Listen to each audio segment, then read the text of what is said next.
السلام عليكم ورحمة الله وبركاته. أهلا وسهلا ومرحبا بكم وسودوا هذا معهد كالوسامة برشاد اللغة العربية. فكيف نقول حجرنا دروس اللغة العربية إن عشر كيان كسوق دو جرني تمارين تيها لمبر كسد حدا يقادنا هنا دولاهي رادو لمبر كسد حدا كل يهي فيري أنث الفاعل في كل من الجمل الآتية. جملooyinkan soo socdana faacilka waxaad ka dhigtaa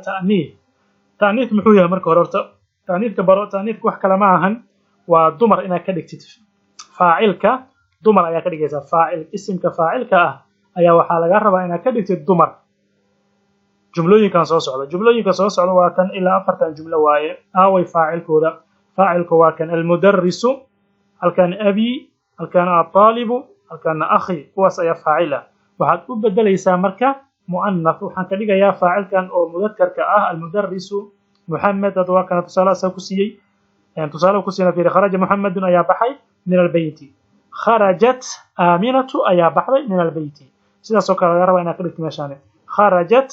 آمنة من البيت ميشان maxaa bedelmay kharaja waxa raacdata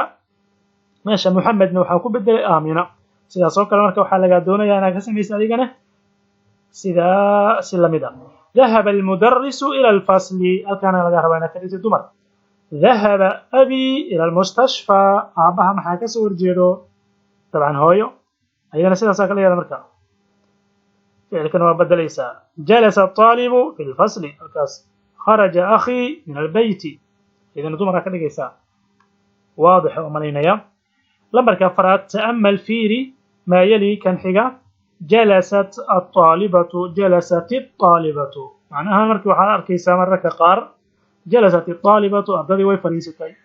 asalkiisa sidoo ahaa جلست taas waa reebaya الطالبة way goonta الطالبة faacilka waa marka ashan waa isku dhijinaya markii hoos macnaha isku qabanaysid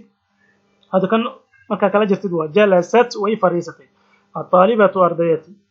جلست الطالبة ودي كتابة كسو قبنيسا جلست الطالبة أرضيدي وفريستي اقرأ الجمل الآتية جملويك سأصعد آخر من الفتى الذي خرج من بيتك الآن هو ابن عمي من الفتى وكما ويلكن الذي خرج كبح من بيتك قريقا الآن هذا هو ابن عمي وإن أذيركيقا ويلكيسا من الفتاة واتما جبدا التي تاسو خرجت كبحض من بيتك قريقا الآن هدى يا محمد هي أيضا بنت خالتي خبريرتي إذا جبدا يضوي بنت خالتي خبريرتي إذا جبدا يضوي خالة خبريروا بنت جبدا لمن المفتاح الذي على المكتب وللمدرس لمن المفتاح مفتاح يا اسكالي الذي كاسو على المكتب حفيزك درسارا furaha xafiiska dul saaran askari huwa lilmudarrisi mudarriska ayaa askari liman as-saa'atu saacada ayaa askari allati taasoo ala sariirta dul saaran hiya lizawji akhi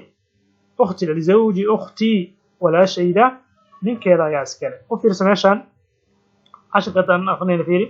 man al-fata alladhi da xariiqada lagu saaray waxa laga rabaa inaad ogaatid alladhi كاسو صفه waa ageysana dhalinyarada mujida fata waa wiil fataatuna gabar Soomaha allati ayaa leedahay miftaax waa furo waa mudakkar alladhi ayaa leeyahay saacadana dumar waa allati ayaa leedahay baanday marka akmil aljumal alatiyata biwad'i ismi mawsul munasib oo dhigma alladhi allati ismu mawsulka waxa waaye alladhi iyo allati ayaa ismu mawsul ah marka jumlooyinkani waxa laga rabaa inaad dhigtid ismu mawsulka munaasabka u ah ina meesha banaan dhigtid akmil dhameystir aljumla jumlooyinka laatiyata soo socda biwad'i ism dajintiisa mawsulin oo lagu xiriirinayo munaasibin u qalma alladhi allati labada alladhi allati laga rabaa inaad gelisid jumlooyinkani alkitaabu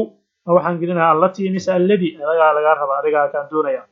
alqalamu allati miyan geliya misa alladhi السيارة التي مثل الذي الكلب الحديقة مريض الفتى خرج من المسجد الآن ابن المؤذن اسم موصول أي halkaas gelinaysaa laga doonaya halkan oo dhan ismu mawsuul ayaa gelinaysa wax kale lagama rabo adiga ismu mawsuul u qalma kaliya inaad gelisid laga doonaya insha Allah ta'ala ayna akhri طيب casharka aan soo qaadanay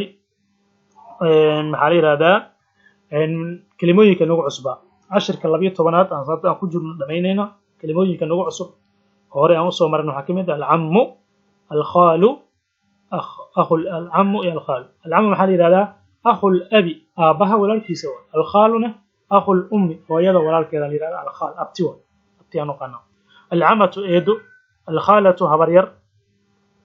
al-ammatu eedada ukhtu al-abi aabaha walaashiisa الخالة هوريتنا أخت الأم هو يدا ولا شيء وايه مستشفى الولادة اسبتال كدلينكا الفلاح وبيرليغا الفلاح نيكا بيرليغا يدا فلاح نعم الدرس 13 والله أعلم